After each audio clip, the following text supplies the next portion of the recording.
Sir मेरा नाम दिनेश शर्मा है। सर मैं आपसे वेटिंग लिस्ट के बारे में आपसे कुछ सवाल करना चाहता हूँ। सर मेरे साथ का एक लड़का था जो मेडिकल में था मेरे साथ, उसका मेडिकल फाइनल हो चुका था और जिस दिन फाइनल मेरिट लगी तो लगभग 1 नंबर से वो बाहर हो गया फाइनल मेरिट में। तो कौन सी कैटेगरी थी? सर उसकी ओबीसी कैटेगरी थी। ओबीसी। जी सर। सर वो बार बार मेरे को कॉल करता है कि भाई वेटिंग लिस्ट कब तक आएगी, आएगी नहीं आएगी, क्या है क्या नहीं है। सर इस बारे में जानना चाहता नाम हूँ। क्या था आपका? सर दिनेश शर्मा। दिनेश। जी। देखो, दिनेश शर्मा ने पूछा है वेटिंग के ऊपर, इनका एक साथी है तो उसने फिजिकल भी पास कर लिया। तो सबसे पहले तो लिखित परीक्षा पास करनी पड़ती है, ये तो पता है, फिर फिजिकल पास और फिर उसके बाद मेडिकल पास। तो मेडिकल पास करने के बाद जो हमारी फाइनल मेरिट लगती है, अगर उस फाइनल मेरिट से नीचे रह जाता है तो उसको क्या करते हैं, वेटिंग में डाल देते हैं। ये पता है ना सभी को? अब इन्होंने बात कही कि 1 अंक रह गया नीचे, ठीक है, तो 1 अंक। अब यह देखा जाएगा कि उम्मीदवारी कितनी रद्द करी गई। सबसे पहले हमें जानना है कि उम्मीदवारी होती क्या है, ठीक है? ये जानते हो कोई उम्मीदवारी होती क्या है? सबसे पहले कि कितने ऐसे कारण हैं जिन पे उम्मीदवारी रद्द की जाती है, तो ये है 3 कारण। कितने कारण? सबसे पहले, अगर कोई कहीं नौकरी लग जाता है, सपोज करो सीजीएल में लग जाता है, और जब तक वो लिख के नहीं देगा, ठीक है, जब तक वो लिख के नहीं देगा कि मेरी ज्वाइनिंग सीजीएल में होगी और मैं दिल्ली पुलिस नहीं करना चाहता, तो उसकी उम्मीदवारी को रद्द कर दिया जाएगा। तो वो सीटें खाली हो जाती है। तो पहली किस पे चीज़ पे हुई? उम्मीदवारी, अगर कोई अदर सिलेक्शन ले जाता है, ठीक है। दूसरा है मेडिकल में फेल। मेडिकल में फेल, अगर रीमेडिकल में फेल कर दिया तो वो कोर्ट में चला जाता है। जैसे आपकी बार गए, कोर्ट में जाने के बाद फिर फेल हो जाता है, फिर उसकी उम्मीदवारी को रद्द कर देते हैं, तो वो सीट उसकी खाली हो गई, तो फिर उसकी जगह वेटिंग को लिया जाएगा। तीसरी क्या है? पुलिस वेरिफिकेशन में गलत रिपोर्ट। तो कितने कारण हुए हमारे? 3 कारणों से उम्मीदवारी रद्द होती है। फिर वेटिंग का मामला चलता है, तो अभी पता चला है कि 400 से भी ज़्यादा पद खाली हो चुके हैं इसमें। तो इसमें कोर्ट में केस किया है बच्चों ने वेटिंग के ऊपर, तो जिसकी सुनवाई 3 जुलाई को हुई थी, अभी उसके ऑर्डर नहीं आए हैं।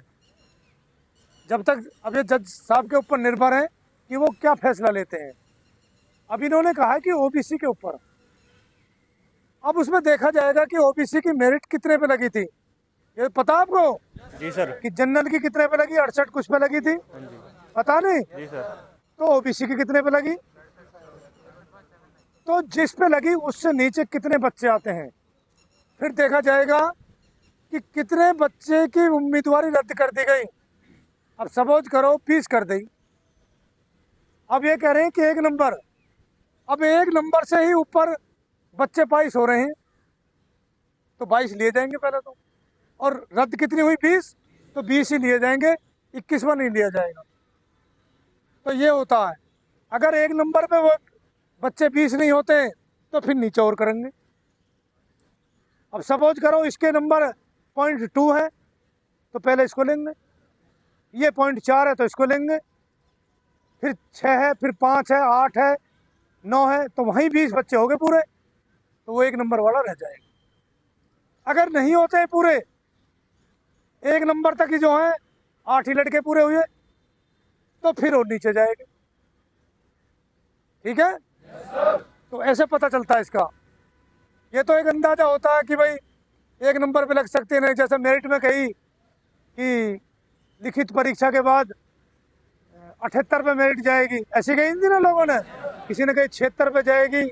ये सब तुक्का मारते हैं, किसी को नहीं पता, और मेरिट का कभी बताना भी नहीं चाहिए। मैं तो ये कहता हूँ, पीछे का इतिहास देखो और उस पर निर्भर करो और अपना पेपर देखो, ठीक है। इसका नंबर का बता दिया मैंने, और किसी को डाउट पूछो, तो किसी को माइक दो, अभी लो, पूछन दो, देखो जो भी मन में है पूछो। अब बोलो। सर मेरा नाम गौरव शर्मा है। मेरा क्वेश्चन ये है कि कितने बच्चे जो हैं वेटिंग लिस्ट में आ सकते हैं? कितने बच्चे वेटिंग लिस्ट में आ सकते हैं। देखो, वेटिंग लिस्ट में 15% का रिजर्व कोटा दिया था। इसमें क्या है, देखा जाता है जैसे ड्राइवर की वेटिंग लिस्ट में अगर किसी ने क्वेश्चन पे कोर्ट में लगा दिया कि जी मेरा सवाल है ये और मेरे सवाल का उत्तर गलत दे रखा है, ठीक है, जैसा ऑब्जेक्शन डाल दिए। तो 2011 में क्या हुआ कि एक बच्चे ने सवाल पर लगा दिया, रीजनिंग का सवाल था और उत्तर में उसको एज ऐड कर रखा और उत्तर उसका ई जेड ठीक था। अब सपोज करो इसने ठीक कर रखा है और उसका गलत कर रखा है, तो इसको अधिकार है कोर्ट में जाने का। तो नंबर जिसके ज़्यादा होंगे वरीयता उसको सबसे पहले मिलेगी। ये देखा जाएगा कि कोई केस तो नहीं है। अगर इसने केस कर रखा है, अगर इसके साथ उस नंबर पे 200 बच्चे जीत गए, 200 आ गए, तो पहले वही लिए जाएंगे 200, वेटिंग नहीं ली जाएगी, क्योंकि इन्होंने लड़ाई लड़ी अपने नंबर के ऊपर। अब सपोज करो किसी ने हाइट के ऊपर लगा दिया, अब कोई सपोज करो हाइट के ऊपर लगा दिया और उसकी हाइट ठीक है, डॉक्टर के बोर्ड ने बैठाया कि इसकी तो 170 पूरी है, तो उसको बाहर नहीं निकाल सकते उसको। जब ये केस नहीं होंगे तो जब वेटिंग है, ठीक है। आई इसके समझ में बात नहीं है, बताओ किसी ने समझा आज तक ये चीजें, ठीक है। और बताइए कोई, चलो इनको तो